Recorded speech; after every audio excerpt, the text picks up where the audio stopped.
nih gue wakil lu teman-teman, termasuk gue akuin aja di sini. Gimana cara mengatasi orang-orang yang masih scam, pola pikirnya bahwa Bitcoin, kripto, penipuan gak ada bedanya sama judi. Ya. Gue tumpukin semua di sini ya. Kalau perlu nanti kita teknis sekalian nih. Nanti pakai apa, mulainya berapa dulu, gitu. Tapi dasar dulu bro. Gue taruh di disclaimer audiens gue mikro nih bro. Ya, nah kripto itu kan gini. Tadi gimana cara skeptis? Gue bilang tadi, semua orang skeptis. Zaman internet orang skeptis, zaman email orang skeptis, zaman mobil 1900. Kenapa? Karena ada perlawanan bro. Di setiap kali ada revolusi teknologi itu ada yang mati. Jadi ketika nanti kripto ini menang, ada yang bakal mati. Institusi tradisional bakal banyak yang mati. Nah ini mereka akan lawan dengan sekuat tenaga. Oke. Contohnya, zaman kuda. Kuda itu adalah sebuah industri. Orang yang bisa mencut kuda, yang ngerti kuda, yang ngurusin stable-nya kuda, itu semua kan punya industri. Tapi dengan adanya mobil, Henry Ford bikin mobil ini mati semua.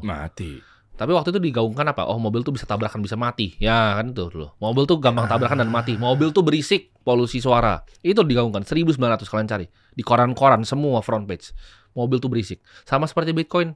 Bitcoin tuh volatil, Bitcoin tuh nggak ada asetnya. Tapi sekarang udah agak beda sih bro di 2025 ini. Ketika negara udah mulai beli.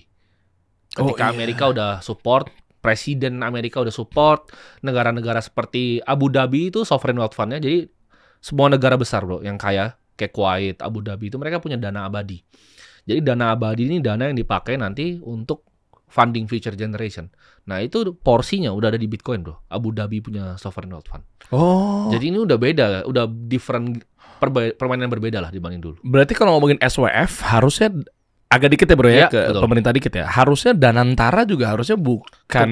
Ya kemarin dikasih suggestion bro. Kemarin dikasih suggestion dan OJK juga sepertinya lumayan open dengan ini. Tapi ya balik lagi ke para dewan pengurus dan para yang ngurus di dalam gitu. Tapi kalau kita mau berkaca dari SWF yang luar, Abu Dhabi itu SWF-nya udah ada Bitcoin. Gitu. Ini tinggal tunggu waktu. Indonesia bisa dong berarti. Mungkin bisa kalau misalnya ya pemikirannya lebih maju. Anggaplah misalnya pengen naikin ekonomi. Ya, oke, ekonomi tumbuh apa segala macamnya, rakyat miskin juga tertuntaskan apa segala macamnya. Berarti nggak perlu pakai BUMN, ngambil diputar dari profit-profitnya, sisanya grossnya apa segala macamnya buat diinvestasikan lagi, ya Danantara gitu, which is, atau langsung aja terjun, anggaplah Bitcoin, mana coba APBN sini, oke, masukin tuh ke akademi kripto. Nah, gini, kalau misalnya kita ngomongin soal Bitcoin di SWF kita kan formatnya agak sedikit beda.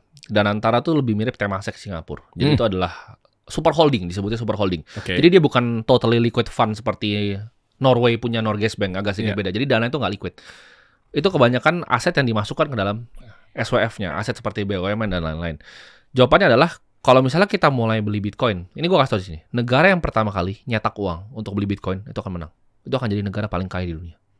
Belum ada yang lakuin nih. Kalau Amerika masih bilangnya strategic reserve, dia punya 200.000 koin lah sekarang. Tapi itu hasil sitaan.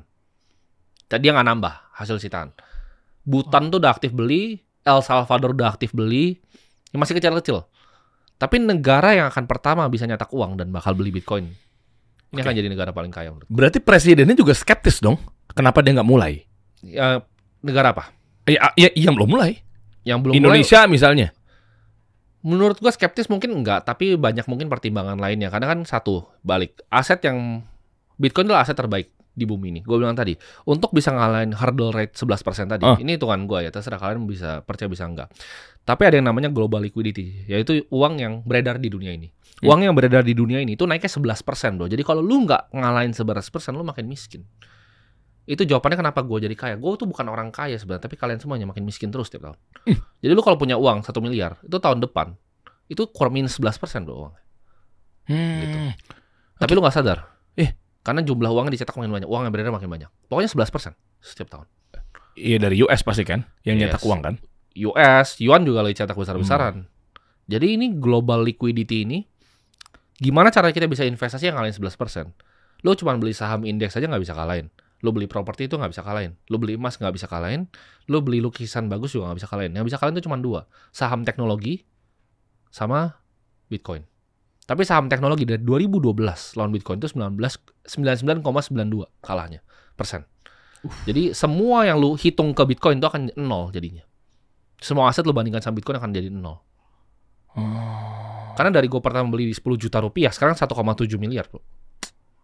Gue pertama kali tahu aset itu 10 juta rupiah, sekarang 1,7 miliar. Jadi ini adalah aset yang sekarang orang nggak bisa pungkiri gitu. Karena ini memang ada kegunaannya sebagai penyimpanan nilai, dan ini yang akan terus berkembang ke depannya. Jadi kalau orang masih skeptis, Amerika itu bukan negara yang bodoh. Abu Dhabi juga bukan negara yang bodoh. Oh iya. Negara-negara di Saudi, bahkan Dubai itu salah satu negara yang paling forward looking, bro. Dia yang pertama bilang kayak lu kripto di sini nggak usah bayar pajak. Jadi Dubai itu paling open. Lu mau di taksi, bro, itu bayar pakai kripto semua di Dubai itu. Canggih sekali. Jadi lu bayar restoran, bayar taksi di Dubai itu kalian bisa bayar pakai kripto.